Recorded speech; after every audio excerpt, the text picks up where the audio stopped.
It's a great feminist tradition to invite women to give a personal account of their lives from which we might distill a bigger picture. And what we're doing this morning is asking for incredibly inspiring and extraordinary young women to share their powerful stories and the lessons that they've learned.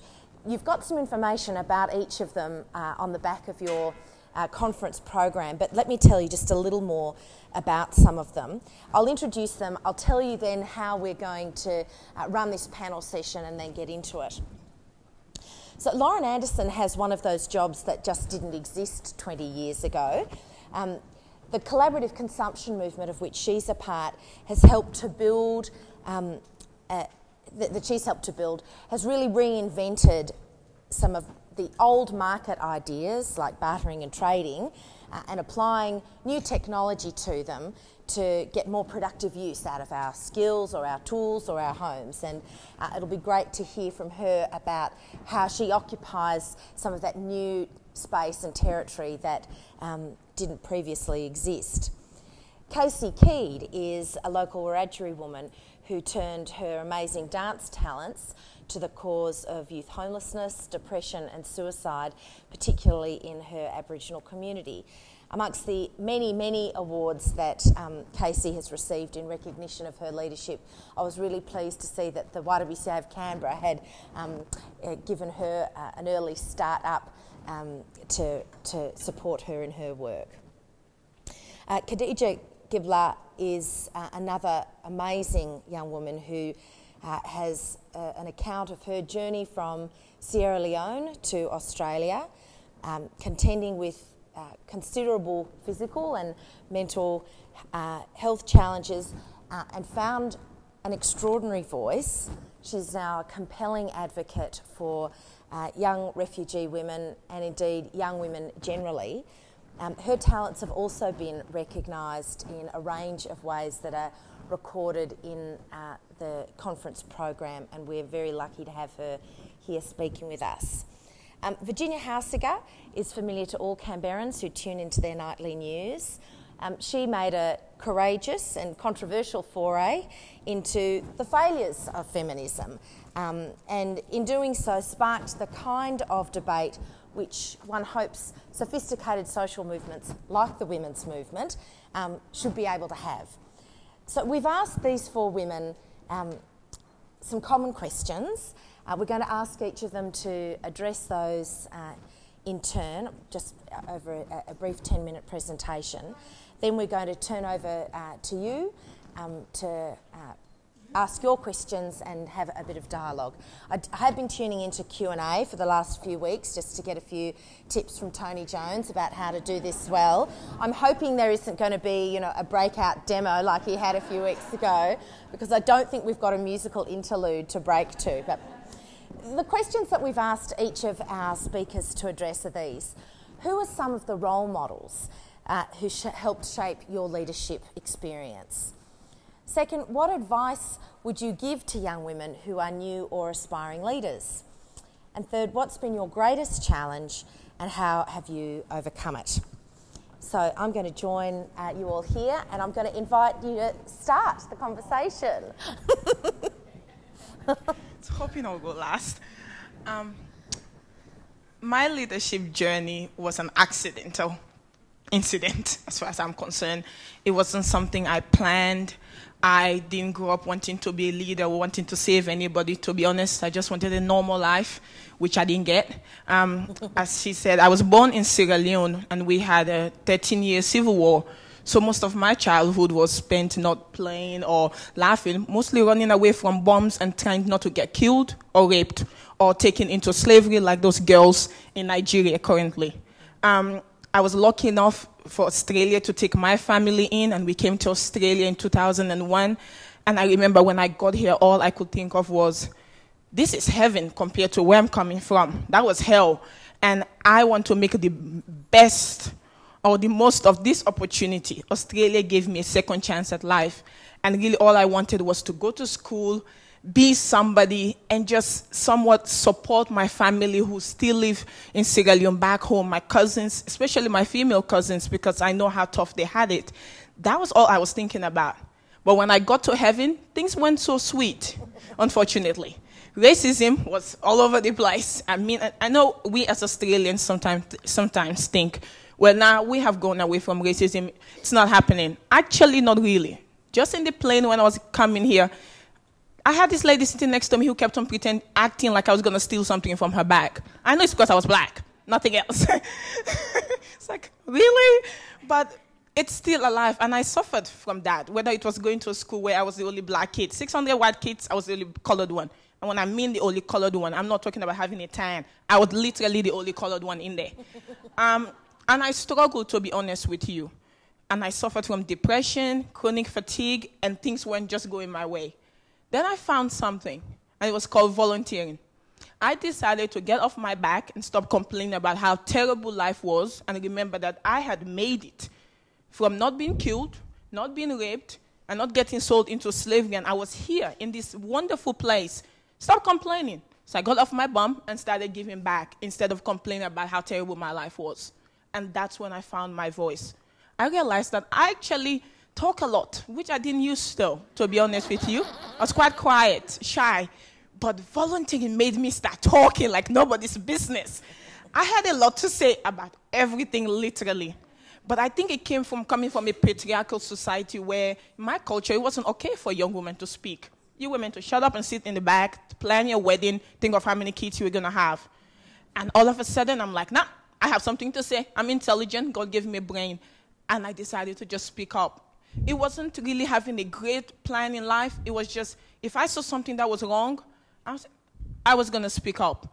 And I used my own experiences, which seemed very innocent at the time, to actually propel me to say, you know what, this is an injustice and it's not okay. And I started in my own backyard, in my own house, in my own home, telling my mom, you know what, I don't want to be a teacher or a nurse just because that's what a woman is supposed to be. I want to be something else where I bang the table and say what I have to say. Yeah, that didn't go so well. But that is how my leadership, journey started. In terms of advice for other young women, I think it would be stand up for what you believe in and trust yourself. I think as young women, we second-guess ourselves a lot, and that has a lot to do with our society. It's always questioning us, how we look, how we feel, who we should be, what we should wear. Trust your instinct. Every young person has something to say, and I think young women have such resilience with the issues we have to deal with that the older generation didn't have in their plate. Social media, for example, and the bullying that takes place in there. But I think if we trust ourselves and trust our instincts and know that at the end of the day, we all have something to offer. A starting point is just your story or whatever you are going through. Could be what helps somebody else get through. In terms of role models, I didn't have a lot of older women to look up to when I came to Australia because there wasn't any black woman anywhere doing anything that I thought, oh, okay, there's somebody to look up to. I created my own path. And every young woman should look into that as well. Sometimes there may not be a path ahead of you that somebody's created for you. You can create your own path. And I'm happy that I've been able to do that for young refugee young women. Create a new path. And I'm hoping they can create new ones that even I did not think about. My greatest struggle hasn't been racism. You think it has, but no, it has actually been my own community who have not been very supportive of me speaking out. And I think part of that has been what we think women should be and how they should behave. And me, well, I am one loud black woman. And there was no way I wasn't going to, say what I had to say. And that ruffled a lot of feathers. My own mom wasn't comfortable with what I was doing because she got a lot of flack from other people. Why doesn't your daughter just stay home and learn how to cook and start planning a wedding or have babies and just shut up for a change and let the men talk? Well, I was like, I wasn't born to do that, unfortunately. And that was my biggest goal, getting support from my own community, showing them that as an African Australian, I wanted change. I wanted to determine what my identity meant. And to me, that meant saying what I had to say. If I saw an injustice, I was going to speak up. And one of the most terrible injustices I spoke against was female genital mutilation. To this day, I mean, I don't want to be known as the ambassador for FGM, but I'm happy to put my face to it and say, look, this is happening in our community. I went through it, and it is not okay to circumcise girls. And that wasn't very welcomed. But to be honest with you, every day when I go to bed and I wake up in the morning, I think to myself, there's a battle out there. Using my experience of going through FGM, if that stops one little girl from being circumcised, from being mutilated, then I have done my job as a leader. Sometimes it's just taking your story, and that could make the biggest change. Thank you.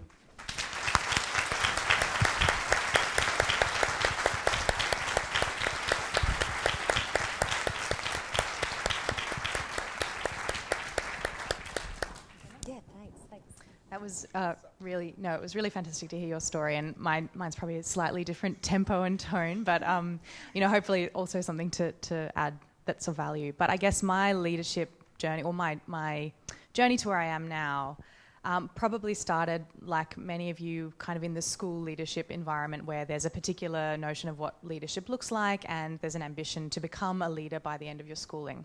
And on some senses I was successful in that, on others I fell short of where I thought I wanted to be by the end of my school years. And I think at that point I started to question a lot of things about what leadership and what success really looked like. And I guess when I started my university course, I decided to follow the things that I was passionate about and that I enjoyed, rather than thinking about what predetermined outcomes might look like for me, and the paths that some of my peers at school might have been following, the idea of the successful jobs and the kind of fast-track careers. And that for me meant creative writing, journalism and theatre studies. And when you add those two together, you don't necessarily get a career at the end of all of those. But I was passionate about it nonetheless, and I enjoyed that process. But at the end of my university degree, I was obviously feeling quite stressed about what would be next for me, and I didn't feel that I had actually pushed myself to my full potential. I felt like I was falling short yet again for where I wanted to be and what I was actually capable of.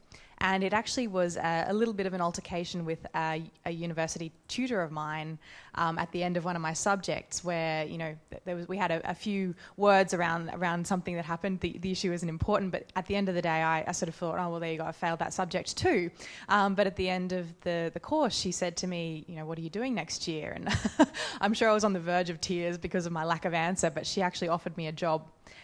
Because perhaps in our kind of mutual altercation, she saw something of value in me expressing my opinion and being clear about what I wanted. And for me, that started probably my unconventional career, as it's turned out.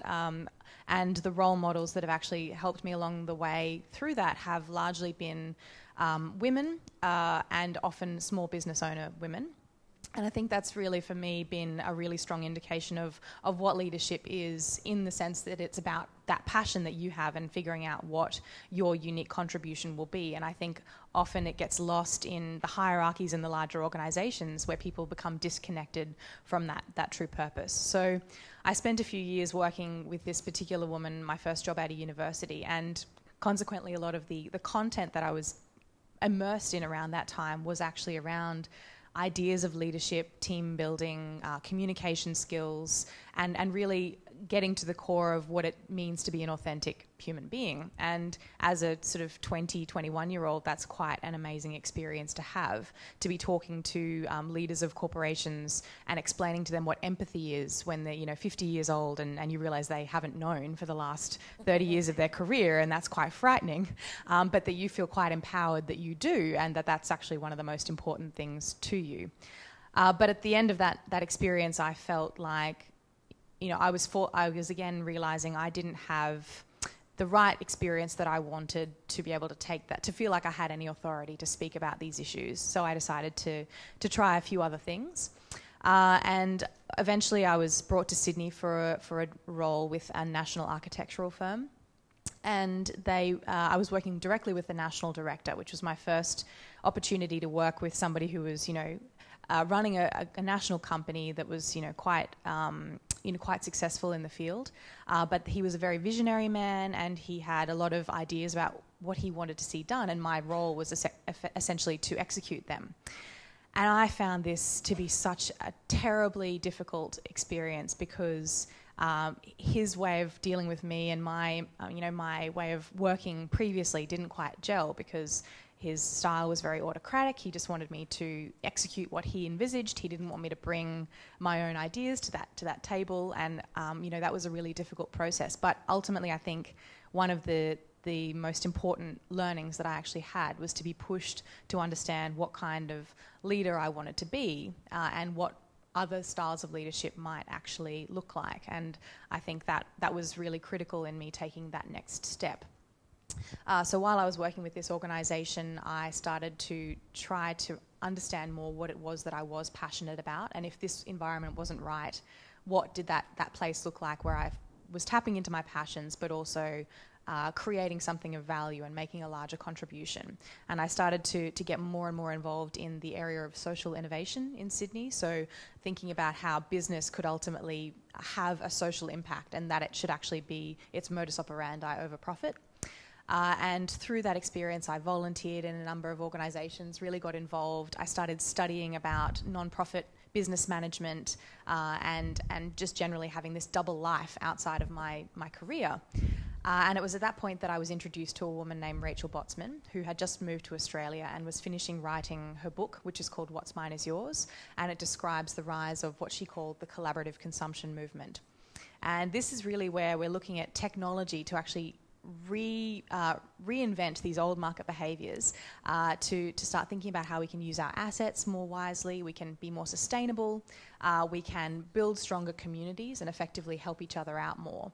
And I was just so taken by these ideas and by Rachel's presence and vision.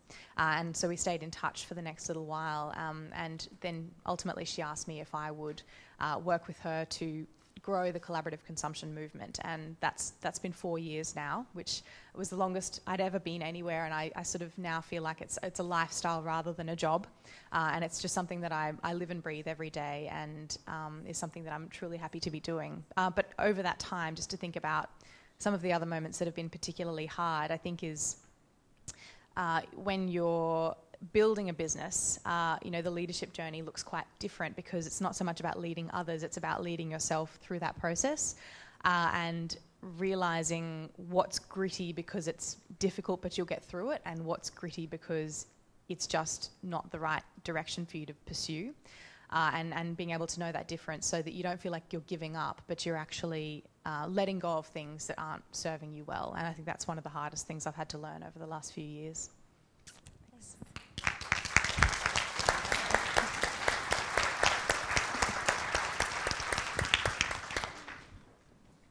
Sorry, I've got a bit of a croaky voice, so if it cuts out, I'm really sorry. So my name's Casey, for those of you who don't know me, and my story is completely different from the first two.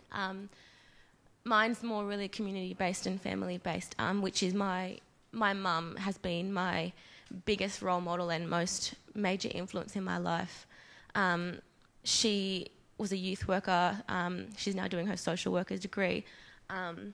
And hearing her story from when she was growing up through the stolen generations and what had happened to her mum on the Aboriginal mission has always stuck with me and always inspired me to be more and to want more and to do more for community. So in 2010, I auditioned for a dance company in Sydney called NASDA, which is in Gosford, and I was successful and I got in. And it was just before I turned 18, and my mum said to me, I don't think you're ready to go. Sorry, my voice is a bit croaky. I don't think you're ready to go. Maybe, hold off for a bit. And I had this major passion to dance, and I thought, oh, she's so against me. She hates me. She doesn't want me to do anything with my life. And I had a bit of a teenager moment. And then I thought, maybe she's right. She's my mum. She might be thinking for the best of me. And so I ended up staying. But I didn't want to go to university, and working didn't sound ideal. I just wanted to dance. There was just this passion that wouldn't go away. So had to get a little bit creative. So I ended up working at a primary school as a school learning support officer, where it was predominantly Indigenous kids, and the amount of racism that I had witnessed as a learning support officer and discrimination against these Indigenous kids of okay, so he comes to school with no no shoes, he must be, just those kind of stereotypes that I'd witnessed. And so I combined my passion of what I'd heard from different stories in my mum's growing up and what I'd been through with racism through primary school and high school, with this burning passion to dance. And so I created a dance company just before I finished Year 12 called Dance Beyond Barriers. It started as a local Aboriginal dance group, and it ended as a multicultural sort of diverse group of people that just came together to dance.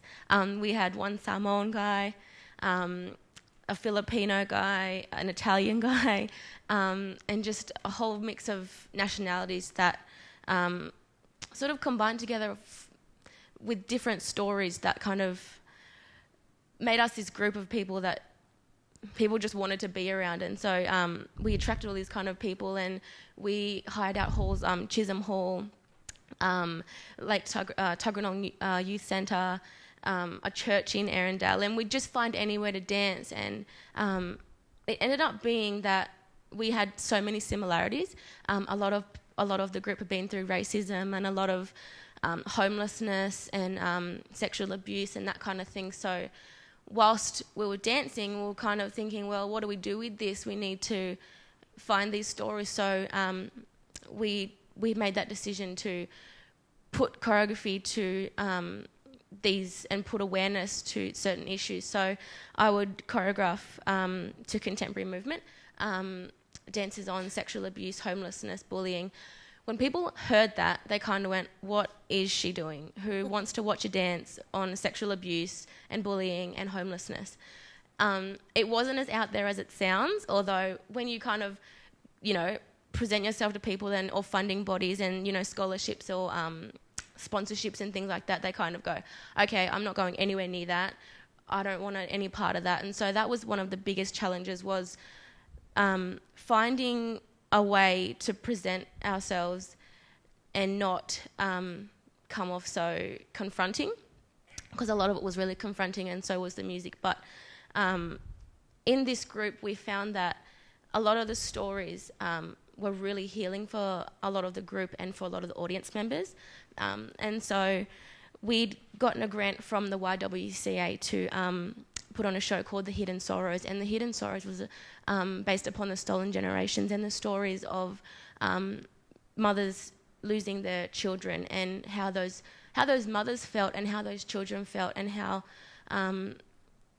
all those feelings come into play. And so with that grant, we'd spend 6 months of rehearsals, and then at the Street Theatre we performed it.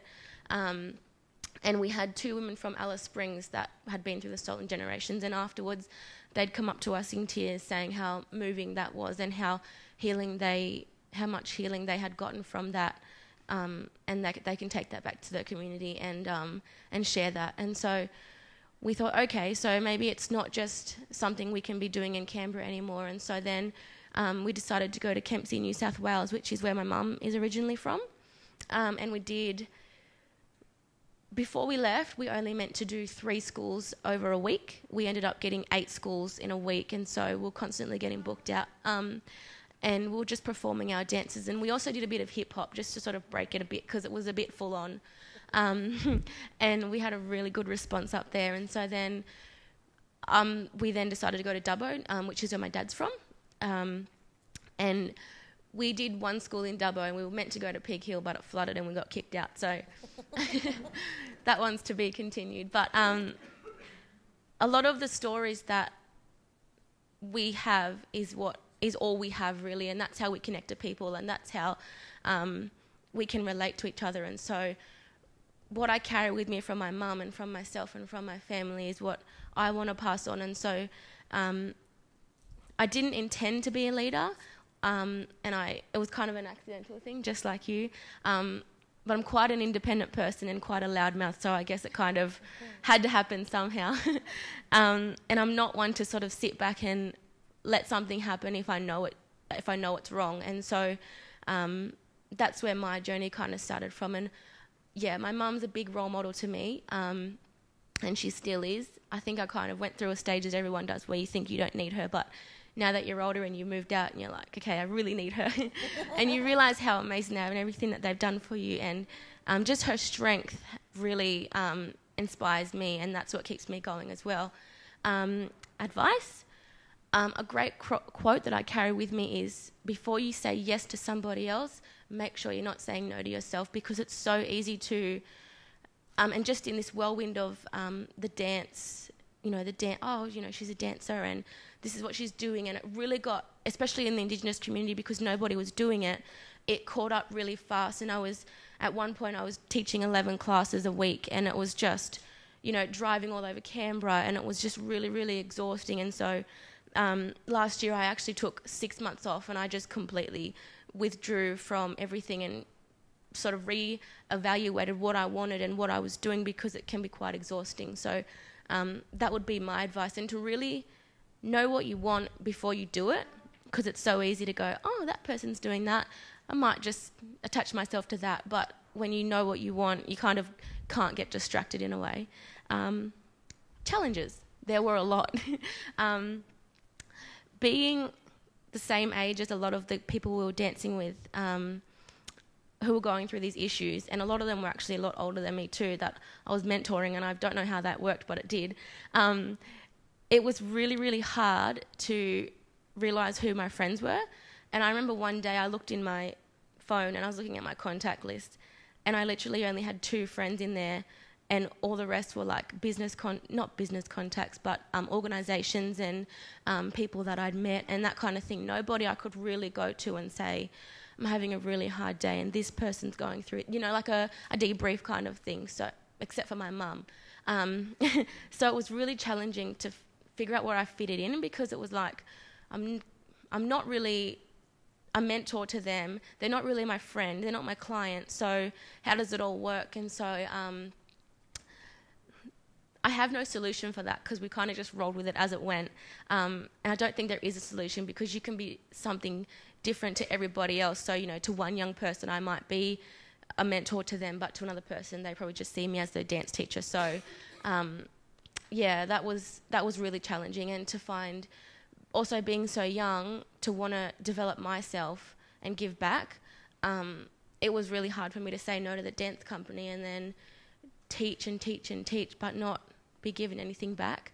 And so I feel like as I've withdrawn and taken stuff in, I'm kind of rebuilding myself and developing not just my dance skills, but my other skills, and to see what I really have to offer and what my unique thing is that I can give back. And I do know that dance is in there somewhere, and it might be with teaching, I'm not sure yet. I'm kind of on a little bit of a journey, and I've just had a little baby 7 weeks ago.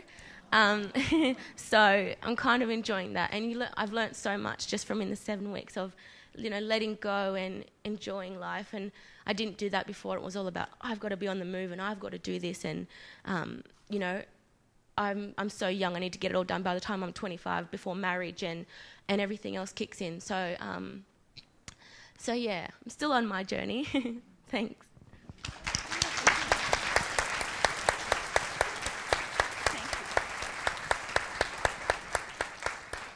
That was gorgeous, Casey. And I've got to say, it's a great privilege, and I really mean this, to be sitting here with such amazing, extraordinary women. It really is. It's really interesting to hear everyone's take on leadership being obviously different, but we seem to all be saying the same thing. I didn't set out to be a leader as such, and I'd have to certainly reiterate that. And in fact, being a little older than the young women sitting here, there's a bit of a generational difference. I certainly didn't grow up with talk or encouragement about leadership at all. In fact, quite the opposite. I went to a terrific school, an all-girls school, and I had fabulous women teachers who were very encouraging, but our focus was really just breaking through the barriers, getting into university, getting through, creating careers, and no one ever really spoke about leadership. So leadership's a bit of a fickle thing. Sometimes I think it can come and whack you across the head when you least expect it, or indeed least want it. Reference was made by Sue to an article I wrote now 10 years ago. And if any of you are at Sydney University, you would have seen in Haussegger last week the reference to that fucking article. That was a quote from me. And I must grow up and learn to stop swearing to journalists. But that article which represented me due to its, the content as well as the heading, but certainly the heading, as an anti-feminist, which couldn't be further from the truth. I very, very proudly call myself a feminist, and I always would, and I always have, actually, since a very young age. But leadership can whack you when you least expect it. As a result of that article, which was about me expressing to the world my childlessness and my frustration with that, and asking questions of my feminist foremothers, including gorgeous Anne here, what happened? Why didn't you tell me about the biological clock? Okay, my fault, silly. And I learned an awful lot through that process. But by putting that out there in a very public way, suddenly I was smashed over the head and had all sorts of abuse coming left, right and centre. And in fact, woke up one morning on a lovely Saturday morning to open up The Age, and there was a big photo of me sitting at the bottom of the steps in a TV studio where I work at the ABC here, looking very forlorn and sad, and I thought it was a really awful picture, but nevertheless, the headline read, "Meet Virginia, the woman we love to loathe." I laughed. I just thought it was so silly, I laughed, and the phone rings and it's my father. I wasn't very happy. And then he puts on, as Dad does, when he doesn't know what to say, puts Mum on the phone, and Mum's first words were, "Oh, Virginia, I wish you wouldn't write these things." I said, "Mum, I didn't write the article. A journalist wrote it about me after speaking to me." And then she said, "Oh, dear, I wish you'd stop talking." Which is pretty hard. But look, the long and short of that is that issue of fertility, choices around fertility, choices around childlessness or not, or finding yourself by a non-choice, childless and unable to have children, that issue propelled me onto a platform that I had never envisaged, and I found really confronting and very hard. And for the first year, I think I hid under a rock as the letters kept piling up on my desk, and this was probably... it was certainly before social media, but emails and letters and all sorts of things were piling up on my desk, and it took me a year to lift my head and to realise I had to deal with this. I had to speak out. I had to explain myself. And I also had to go on a journey of finding out, was I alone, or my hunch was that there are a lot of other women in Australia experiencing this confusion that I was about fertility and childlessness and childbearing. And I did what most journalists do when they need an answer to a question. I went looking for a book to see if someone else has written about this. No one in Australia at the time had, so I sat down and did so and interviewed women around Australia. And as a result of that, I'm still answering questions about that issue, even though it's very much in my past now. Hence that horrible quote last week at Sydney University, and I'll stop saying that.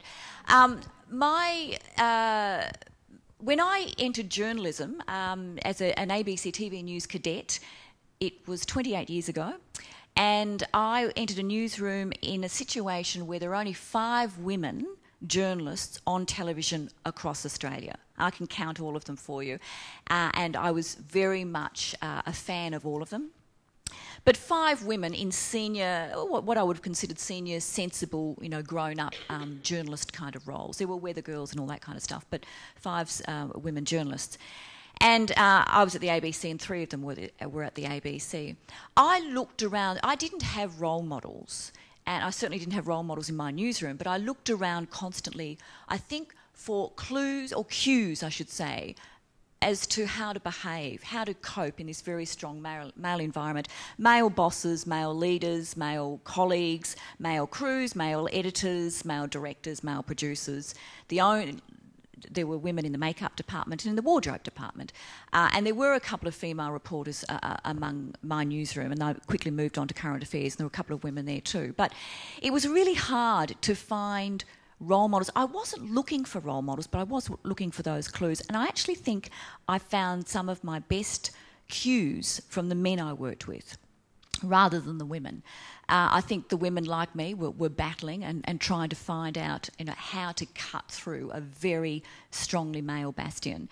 But from the men, I think I picked up a number of things, and some of these I think were probably innate in me anyway. But when we've been asked to talk about advice, some of the advice I would give to young women I observe now, and there are plenty of them in newsrooms, firstly, is to not work quite so hard. I see all the women around me, and I did it myself. I was a complete girly swat.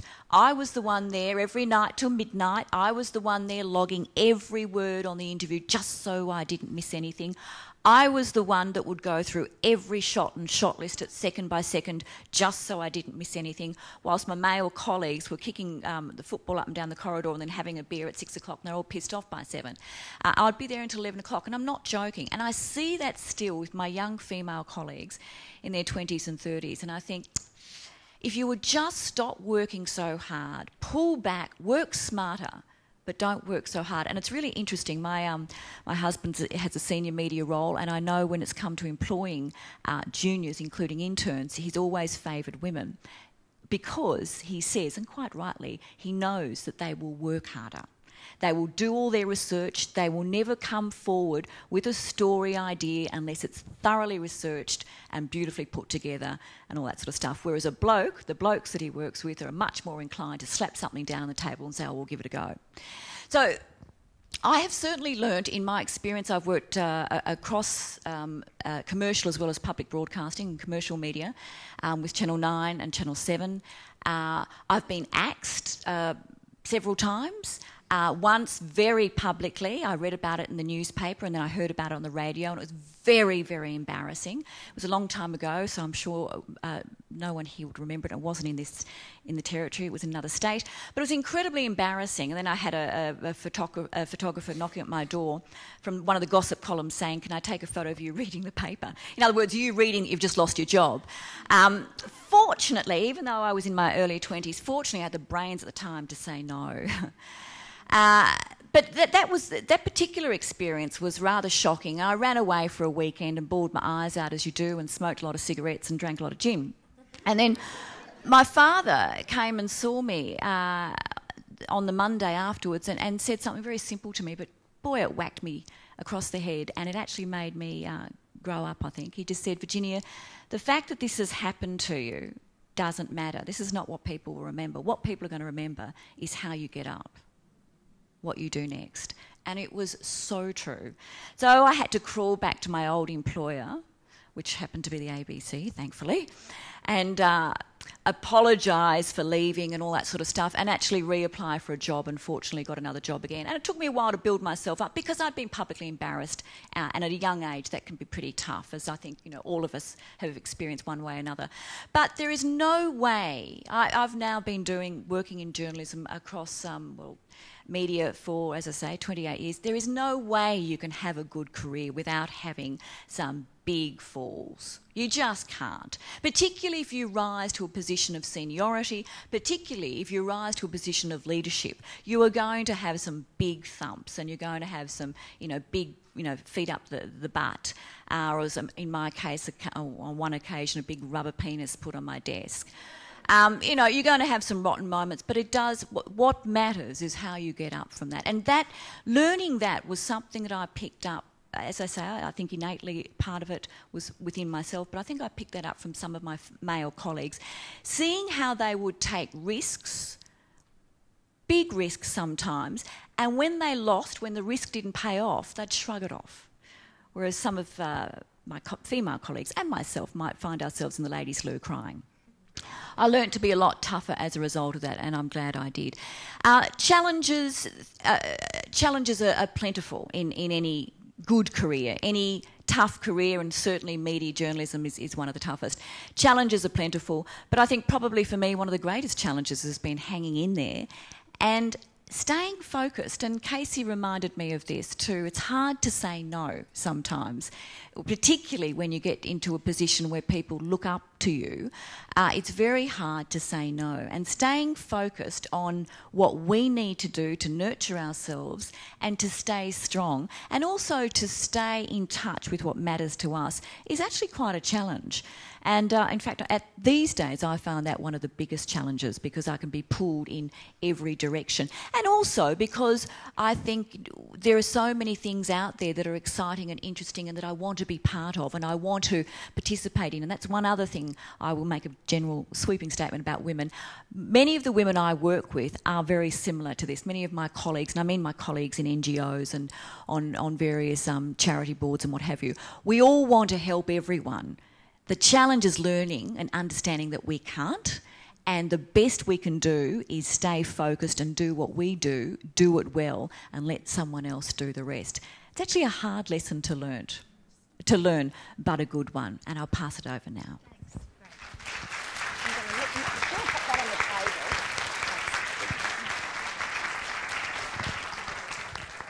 We're incredibly fortunate that these 4 women said yes when we asked them to participate in this, because you've heard about their busy lives and also that important message about knowing when to say no. So we're very grateful to you all. This is your chance now to ask your burning question of each or all of the panellists. We're giving you the floor for the next 20 minutes. Please, go ahead. There's a mic coming, so everyone can hear your question.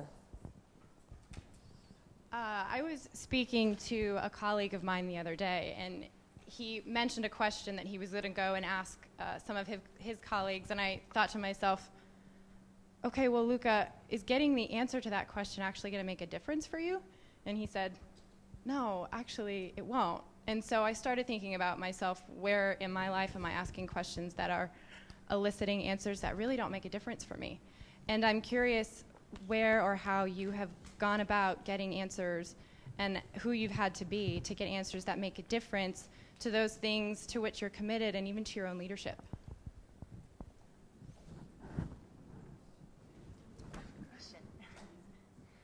For me, I think the question is about when do you trust yourself over talking to other people for their input? That's sort of what you're getting at? Yeah.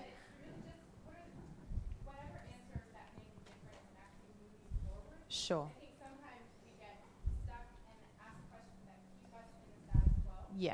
And I've gotten a lot from what you shared around really propelling your careers forward. So what answers have supported that forward momentum? For me, I think there has been a real challenge, especially more recently, in figuring out when to listen to myself over asking questions. But I also have a small handful of people who I trust them to ask me questions. I find that more helpful.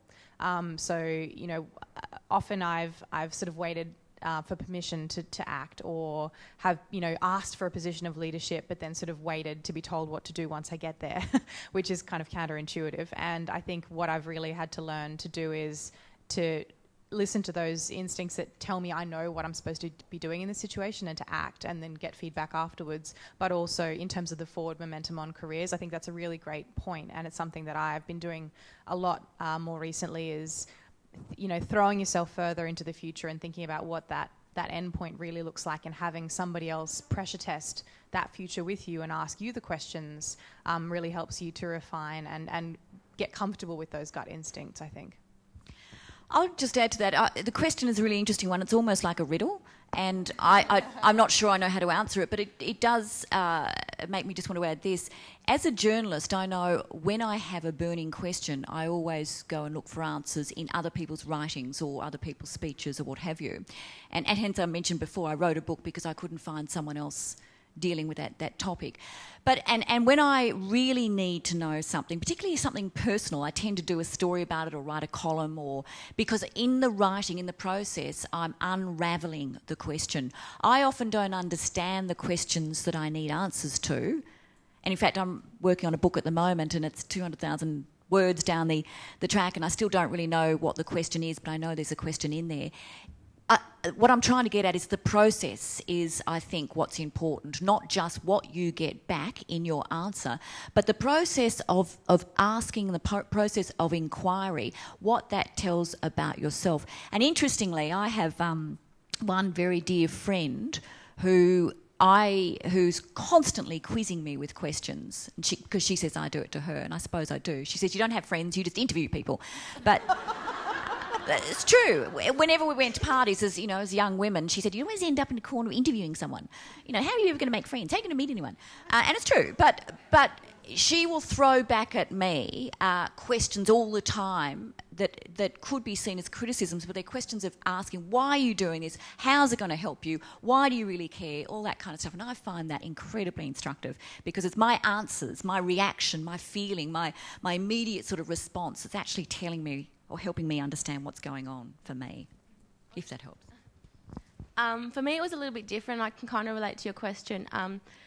A lot of the young people I was not dealing with, that's a bad word to say, that I come across were going through homelessness, racism, sexual abuse, a lot of other issues.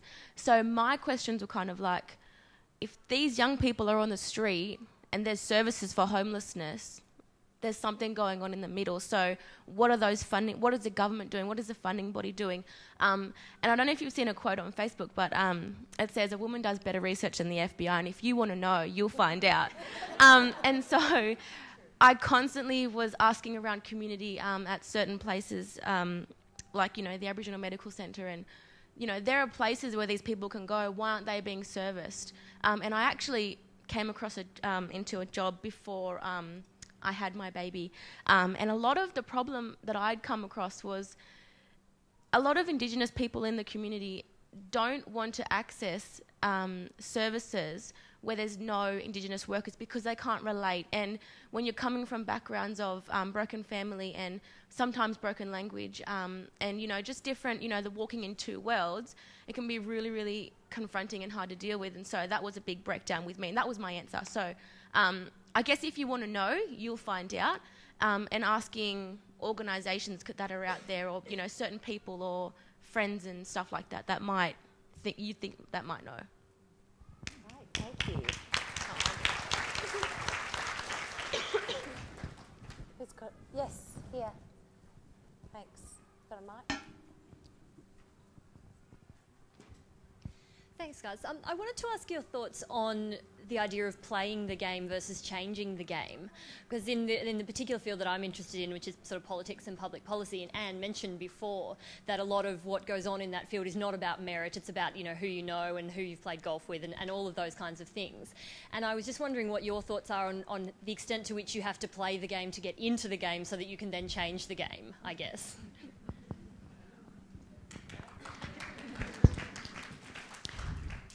Just very briefly, and there's a million things I could say about that, is get in the game. You got to be there, and you might be the only woman there, but, you've got to be in it to change it, I believe. And the more of us there, the greater strength, obviously, and that's why Anne's call for women to work together as a force is so incredibly important. And I thoroughly agree. The merit principle is bollocks. And I've said this to the APSC in various things I've done with them recently. I think it's bollocks. Promotion of women, and particularly putting women in positions of leadership or in cabinet, is a matter of whimsy. To have the Prime Minister suggest that there may be one or two women knocking at the door was the biggest insult to Australian women I've heard in a long time. We have to be there. It is pointless and fruitless standing on the sidelines carping and setting up little groups to run petitions if we're not actually prepared to roll up our sleeves and kick up our boots and get in there.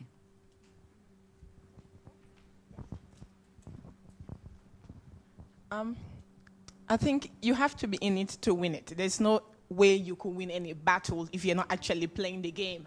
It may seem strange. I didn't want to play the game, to be honest with you, because it gets very political. A lot of battles do, especially with the gender battle. But for a woman of color like myself, it gets nasty when people will play the race card against you and flip it.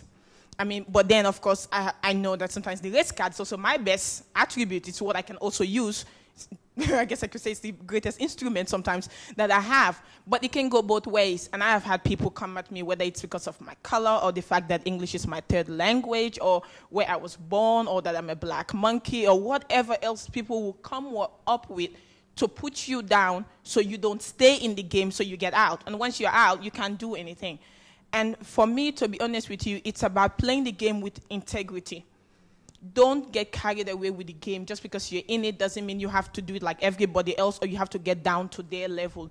You can fight the battle with integrity and with honesty so that you can live with yourself at the end of the day. No battle is worth winning and you can't look at yourself in the mirror. Sometimes I think we get carried away with winning. I need to win so much, we forget who we really are, and we get lost. And I think sometimes as women, we do get attacked. Okay, I will go back personally. It's easier to take, give a personal example. In my community, I usually get attacked for, oh, she's too bossy, she speaks out too much, so she wouldn't be a good wife, because a good wife should be submissive and quiet. Or she's so busy going after her career, she's not going to have a baby because she sold her womb. Don't get me started on what that was all about. But I get attacked as a woman. That's usually their best arguments to attack me as a girl or as a woman, because it plays into those gender stereotypes of what I should be as an African woman. And that hurts. It does. I could flip that and start throwing insults back and think, well, but it usually gets me nowhere. So I usually have to sit down and think to myself, fine, yes, I'm a woman, and I don't think there's anything wrong with me having a voice. I think I can be in a relationship and not be so bossy. Whatever stereotypes they're trying to throw at me, I have to look within myself and say, you know what, that's not who I am. I am who I am, and I'm happy with who I am.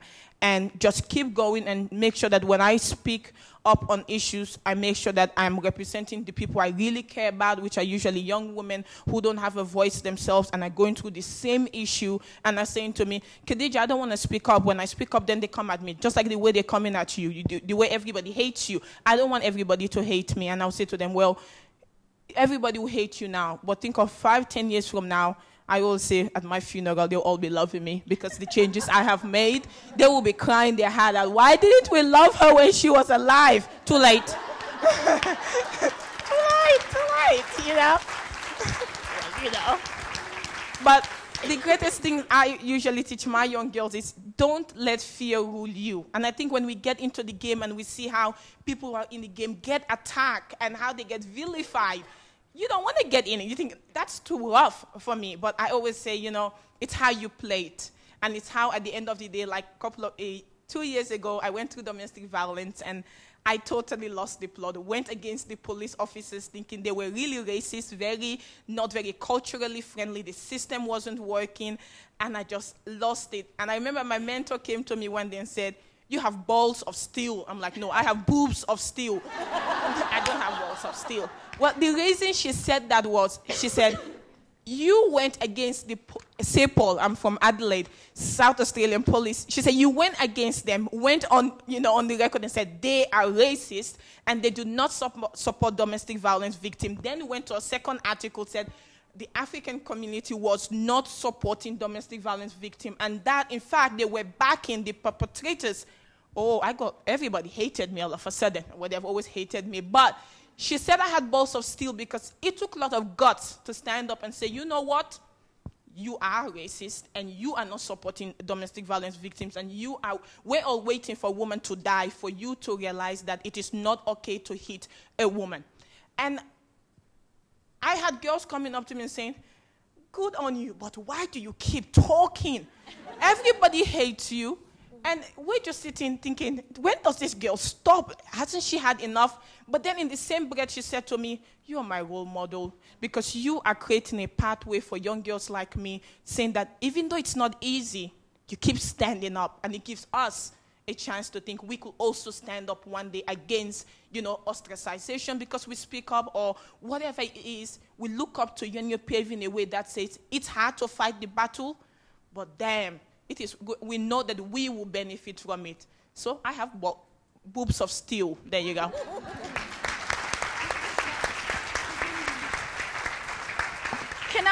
I just want to add one more thing, and Khadija, never stop talking, never. No, I hope you never do.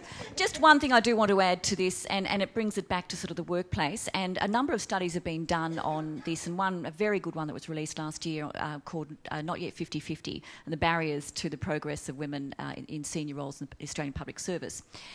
The point was made time and time again by some of the those who surveyed for that and others, that once they get into senior roles, the women around them aren't supportive, and that women pull up the ladder. And you'll all know that famous quote from Madeleine Albright, who said there's a place reserved in hell for women who don't help other women.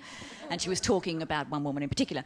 But there is an obligation on every single woman in this room, every single one of you, to support those women around you in the workplace, in the game, if we call it that, particularly when they come up against, obvious systemic discrimination, organisational discrimination, institutional discrimination. There is an obligation on every single one of us to do something about it. I'll leave it at that.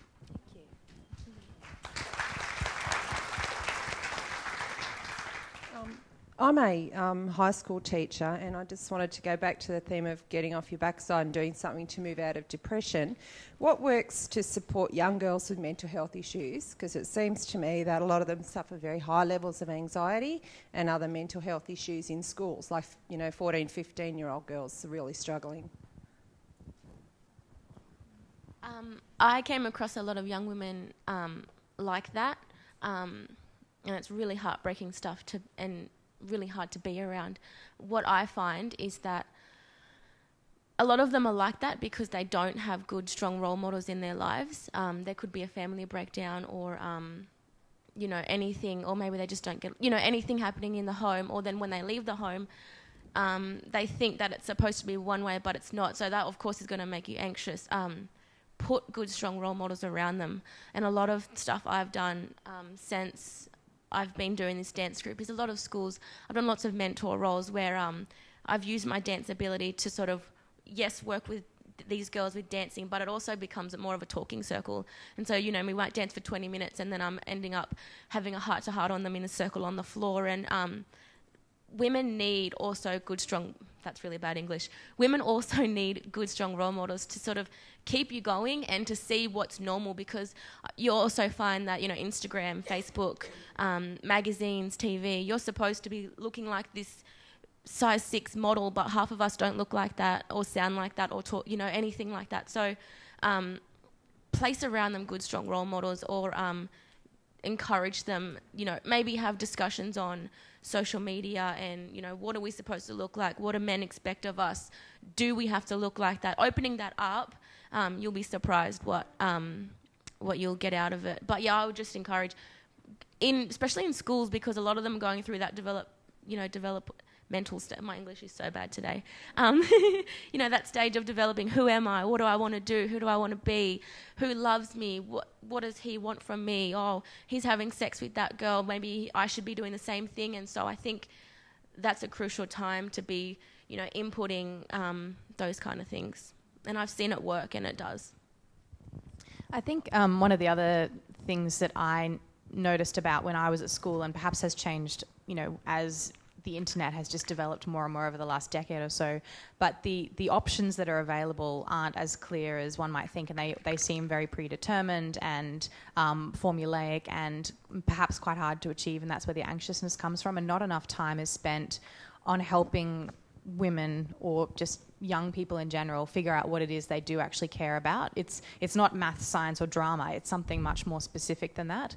And I think that all of the most amazing and incredible young people I've seen, do things over the last 10 years or so have really bucked the trend of a traditional career because they've found a purpose that's significant to them and a way that they can contribute to that. And I wish school was more focused on helping people uncover that early on, because it sometimes takes people half their career to figure that out, and they've been in a high-powered, depressing, well-paid job for 20 years before they realise that's not what they wanted to do, and I think that's really sad. And meanwhile, there's a whole bunch of stuff in the world that would be much more beneficial to have their attention on. So perhaps people and young women who are really suffering depression that's actually debilitating, the best thing that they could do is have the freedom to explore what it is that does make them tick, and sort of outside of those institutional kind of frameworks, perhaps. Yeah, of course. As someone who suffers from depression and chronic anxiety, when I was in school, I know my counselor wasn't much help at all. She didn't get it. I think most counselors don't get it. She just didn't get what I was going through. What helped me was peer support and peer education, and I have done peer support on mental health, sexual health, FGM for the past 13 years, and it works. When you have another young person, your age group, talking about mental health, it is empowering that somebody who's the same age, You're all going through the same thing, saying, I'm going through this. They admit to it, and they have an honest conversation about what it means in their life and how they're coping, and you can help each other cope. Sometimes when you have an adult come in and tell you about what mental health is and all these services, you're not hearing half of it. Because part of having depression is really not having the motivation in the first place to even seek help. But when you create a peer support program, whether it's in your school or just in your community, where young people themselves get someone who is maybe like me, who talks a lot, and is comfortable maybe with speaking about their experiences, to talk with other young people and talk about mental health in a general way. Sometimes I think when we talk about mental health, we want to get straight to the point. Let's talk about depression. Let's talk about your stress. Let's talk about other things that lead to depression. Let's talk about the underlying issues, whether it's things at home or, boyfriends. Let's talk about other stuff. Young people don't want to go straight to the point. They don't want you to just sit there and go, you're depressed. You have a mental health issue. People don't want labels because they can be negative and they can be used against you. And, you don't want to walk around the schoolyard with everybody thinking, well, she's depressed, she's crazy. You don't want that. So a conversation around the actually underlying issues help with then getting to why you're now depressed or why you have chronic anxiety or you're just plain stressed out sometimes. But I think when we start labeling things, we do push kids away from talking about stuff. But I think when we get other young people, train them up to be confident in what is going on in their lives and just using their experiences. As you can see, I have a pattern of what I think works. Experiences do work. I think our personal stories reach people in a profound way. You can give people statistics, you can give people all the figures, but when you tell them a story, a real one about yourself, you reach out to them, and it brings that realness that is missing in our world of social media where everybody's hiding behind a Twitter page and behind a Facebook page. But you've seen a real person say to you, I'm 26, I'm depressed. Sometimes I have to take medication. Sometimes I see a psychologist.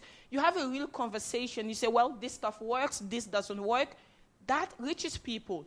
It then also, I think sometimes, because of all the pressures we have in the world as young women, to be that, to be skinny, to look beautiful, to have perfect hair, and the whole shebang, we don't have realistic role models. The ones we have are not realistic. They're airbrushed. They don't look like that. They don't wake up like that. Hashtag, I woke up with hair like this. No, you didn't.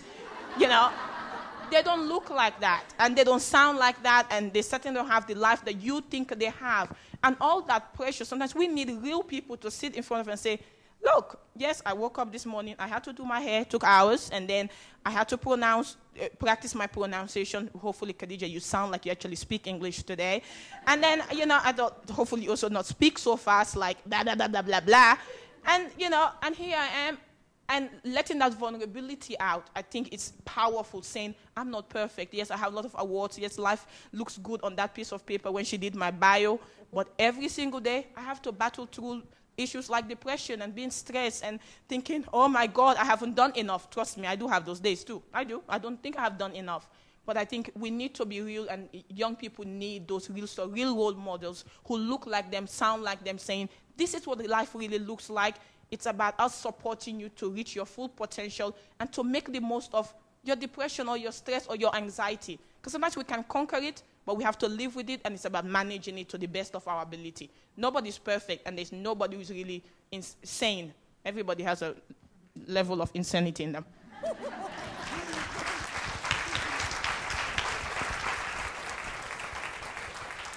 I think, given the time, that's a fantastic note to finish on, this idea that we're all just a little bit crazy sometimes. Let me just share a couple of reflections from this morning, because I think there are some common themes that emerged from the stories that were shared, notwithstanding incredibly diverse backgrounds and experiences. And they include the idea of using your voice and telling your story, keeping it real, making it personal. I think the theme of asking yourself questions and re-evaluating, asking others questions and being in dialogue, not always being certain, is another theme that surfaced during this conversation. There's a lot of passion that these women bring to their work, to their lives, to the communities that they work with, and that seems to me to be an incredibly strong message that you might take away. I liked also that idea that it's by engaging with your community, by volunteering or by getting involved, that you might seek or find some of the answers to the questions that you have. I love the idea of, you know, just breaking into hip hop as a tool for, you know, tackling, confronting issues, and maybe we'll persuade Casey to do some dancing for us later, I don't know. Let's thank these fabulous women for the panel contribution they've made this morning. That's all of you.